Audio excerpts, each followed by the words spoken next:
તમામનું હાર્દિક સ્વાગત કરું છું। આજનો સ્વતંત્ર પર્વ એ 80મો સ્વતંત્ર પર્વ છે, એટલે કે 79 વર્ષ પૂર્ણ થઈ અને આપણે 80મા વર્ષમાં પ્રવેશ કર્યો। મિત્રો, અહીંયા આગળ આપણે સમજવા જેવું છે કે 80 વર્ષ થઈ ગયા તો શું સ્વતંત્રતા મળી ગઈ?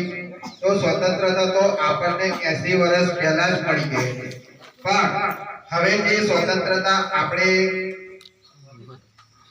આગળ જે સ્વતંત્ર થવાનું છે તો એના માટે આપણે સૌપ્રથમ શિક્ષણ, આરોગ્ય, સમાજ અને સમાજમાં ચાલતા ઘણા બધા કુરિવાજો છે, આરોગ્ય પ્રત્યે આપણી બેદરકારી છે, શિક્ષણ પ્રત્યે પણ આપણી ઘણી બેદરકારી છે, તો આ બધાથી હજુ પણ આપણને આઝાદી મળી નથી।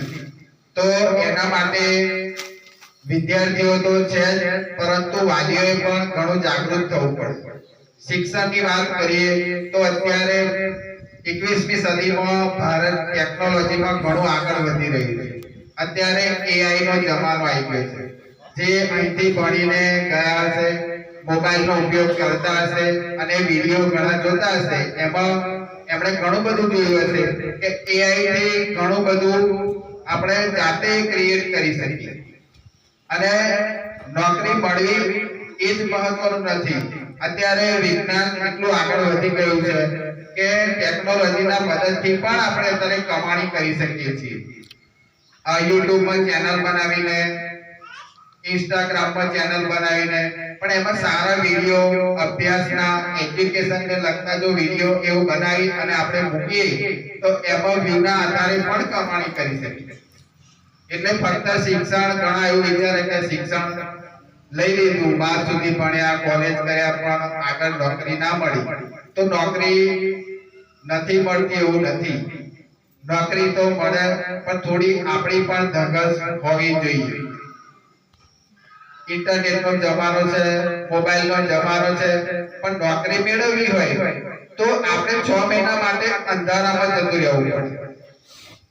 બધા સમાજમાંથી લગ્ન પ્રસંગ હોય, સામાજિક પ્રસંગ હોય, તેથી દૂર થઈ જવાનું। 6 મહિના આપણું ધ્યાન ફક્ત અભ્યાસમાં લગાડી દેવું અને એ અભ્યાસમાં લગાડેલું ધ્યાન જ્યારે આપણને નોકરી મળે, ડિગ્રી મળે, આપણું લિસ્ટમાં નામ આવે કે ભાઈ સરકારી નોકરીમાં, પોલીસ કોન્સ્ટેબલમાં, તલાટીમાં, શિક્ષકમાં કે ભાઈ આપણું સિલેક્શન થયું છે, તો એટલી ખુશી આપણને મનમાં થાય, આપણા પરિવારને થાય, તો એ આપણે સમજવાનું।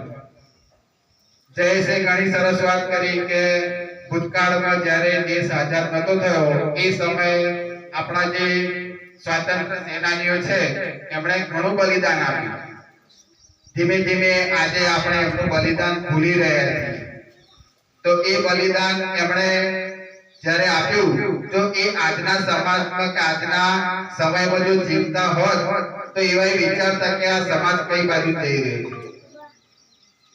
સમાજની વાત હોય તો આપણે આપણા ગામની વાત કરીએ કે ભાઈ મોટા પાદરા ગામ, આપણા જૂથ ગ્રામ પંચાયત નાના પાદરા અને મોટા પાદરા 2 ગામ બન્યા છે।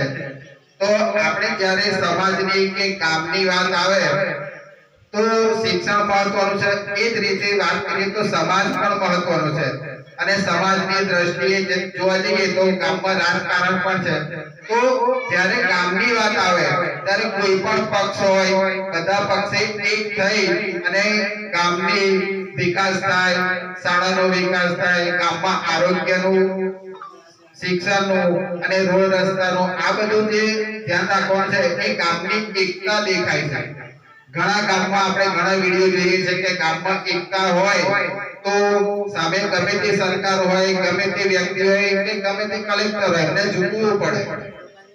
તો આપણે અહીંયા આગળ કોઈને ઝુકાવવાના નહીં, પરંતુ આપણે આપણી યોગ્ય વાત રજૂ કરવાની। એટલે ગમે તે સામાજિક પ્રસંગ કે ગમે તે ગામને લગતો પ્રસંગ થાય તો આપણે આપણી એકતા બતાવવાની અને શિક્ષણમાં મોટા પાદરાનું નામ આગળ રોશન થાય એ માટે વાલીઓએ ખાસ જાગૃત થવાનું કે તમે તમારા બાળકને અહીં તો 8 ધોરણ સુધી છે, પણ ખરી જવાબદારી 9, 10, 11, 12મું ભણે એ પછી આવે કે પોતાનું બાળક પોતાની ઘરમાં કે પોતાના સમાજમાંથી છૂટું ના પડી જાય, કોઈ કુટેવો ના સ્વીકારી લે કે કોઈ અવળા રસ્તે ના ચડી જાય, એની જવાબદારી આપણા વાલીની બને.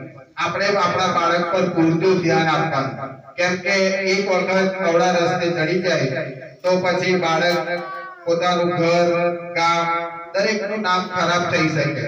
અને જો નામ રોશન કરવું હોય તો શિક્ષણ એક ખૂબ જ અગત્યની વસ્તુ છે. ભણી ગણી સરસ ડિગ્રી મેળવે, પોલીસ છે, કોન્સ્ટેબલ, તલાટી, પીએસઆઈ, શિક્ષક, આ બધામાં અત્યારે ઘણી જગ્યાઓ પડે છે. અને આપણા સમાજમાં હવે જાગૃતિ આવી છે.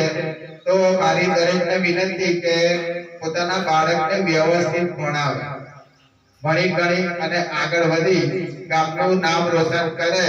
ભવિષ્યમાં અમે કદાચ 10-15 વર્ષ પછી આવીએ અને જાણીએ કે ભાઈ અમારા ભણાવેલા વિદ્યાર્થીઓ આગળ વધી અને ગામમાંથી ઓછામાં ઓછા 10-15 જણા જો સરકારી નોકરી મેળવે તો અમને ગર્વનો અનુભવ થાય.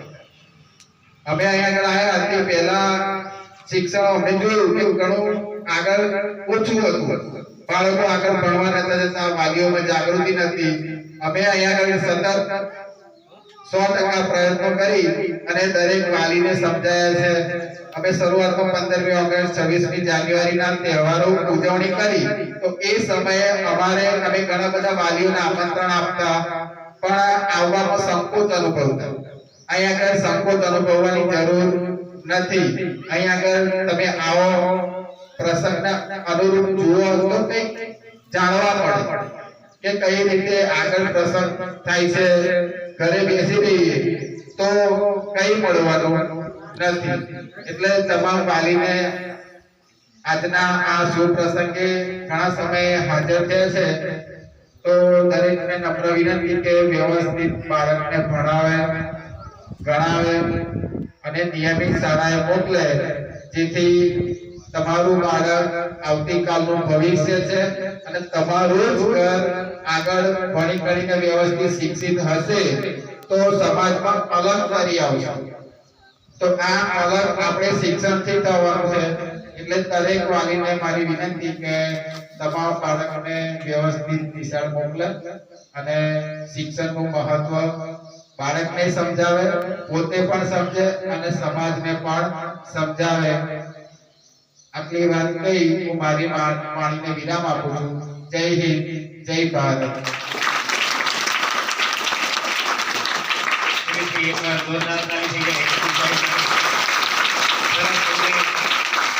થોડા સમયમાં ઘણું બધું તમને કહી દીધું.